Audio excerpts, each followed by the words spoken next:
Hello बच्चों, प्रश्न दिया गया है, प्रश्न को पढ़ लेते हैं।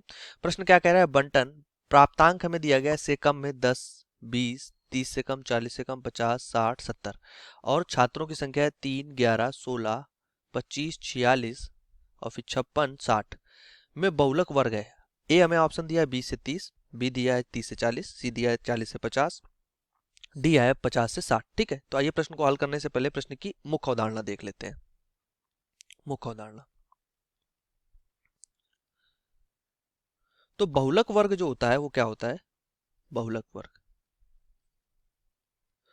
तो अगर हम बहुलक वर्ग की बात करें, जो बंटन सारणी हमारे पास होती है, इसमें अगर इसमें हम सबसे पहले क्या देखते हैं? बारंबारता देखते हैं।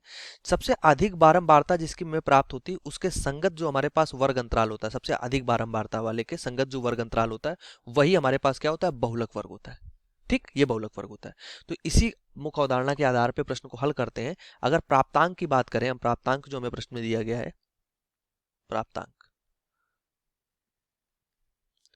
तो प्राप्तांक से कम दिया गया है, मतलब कि ये वर्ग के रूप में 0 से 10, फिर 10 से 20, फिर हमारे पास क्या है यहाँ पर? 20 से 30, 30 से 40, 40 से 50, 50 से 60 और 60 से 70, ये हमें दिया गया है। और हमें छात्रों की संख्या दी है, इसको हम बारंबार, यहाँ से छात्रों की जो संख्या दी गई है वो हमें क्यों से कम के लिए दी गई है? मतलब कि संचयी बारंबारता दी गई। जो छात्रों की संख्या है, क्योंकि 10 से कम के लिए 3 है, 20 से कम के लिए 11 है, फिर 30 से कम के लिए 16 है, मतलब कि संचयी बारंबारता, इसको CF से लिख लेते हैं। संचयी बारंबारता में दी गई है 3, 11, 16, 25, 46, फिर है हमारे पास 56, फिर है 60। ठीक, अब इसके संगत अगर हम बारंबारता निकालेंगे F, तो ये 3, फिर 11 से 3 माइनस कर देंगे, कितना आ जाएगा? 8, फिर कितना आ जाएगा? 5, ये आ जाएगा 9, 21, फिर 10 और ये 4। ये हमारे पास F बारंबारता आ गई।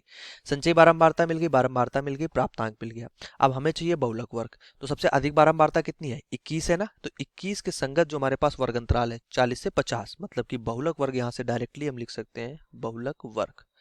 ये सीधा बहुलक वर्ग हो जाएगा कितना? 40 से 50। हमें बहुलक वर्ग ही ज्ञात करना था, तो बहुलक वर्ग का मान निकल के आ गया, यहाँ से कितना निकल के आ गया? 40 से 50, जो कि प्रश्न का उत्तर हो जाएगा। तो आशा करते हैं प्रश्न का उत्तर समझ में आया होगा। धन्यवाद।